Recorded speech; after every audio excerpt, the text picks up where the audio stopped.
आता पाहूया टॉप 9 राजकीय बातम्या। ईडीकडून सुडापोटी कारवाई, आमची सत्याची बाजू न्यायालयात सिद्ध करू तर रोहित पवारांची उद्या पुण्यात पत्रकार परिषद। ईडी कारवाईवर रोहित पवार भूमिका स्पष्ट करणार। एअर स्ट्राईक, सर्जिकल स्ट्राईक केल्यानंतर भारतात शांतता, शेजाऱ्याला कळालंय हा जुना भारत नाही। 370 कलम हटवल्यानंतर दगड मारण्याची कुणाची हिंमत झाली नाही। जम्मू काश्मीरमधील हिंसाचार 81% कमी झाला, देवेंद्र फडणवीसांचं विधान। आचारसंहितेआधी मंत्रिमंडळ बैठका आणि विकास कामांचा धडाका। 11 आणि 12 मार्चला मंत्रिमंडळाची बैठक, पुढच्या आठवड्यात आचारसंहिता जाहीर होण्याची शक्यता।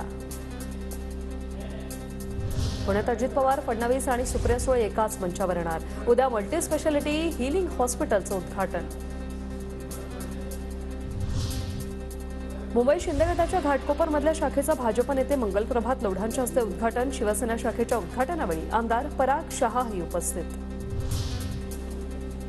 मिंधेना दिल्लीत जाऊन व्यापाऱ्यांची भांडी घासावी लागतात। हाऊसिंग कॉम्प्लेक्सेसमध्ये मराठी माणसाला जागा द्यायला तयार नाही, त्यांच्याकडून मिंधे गटाच्या शाखेचं उद्घाटन। हा मराठी माणसाचा अपमान, संजय राऊतांचा हल्लाबोल। ईडीकडून सुडापोटी कारवाई, आमची सत्याची बाजू न्यायालयात सिद्ध करू तर तुम्ही कोणत्या धरणातून सिंचन करून साम्राज्य उभं केलं, कोणता संघर्ष केला हे सांगण्याची तुमच्यात हिंमत आहे का? रोहित पवारांचं ट्विट।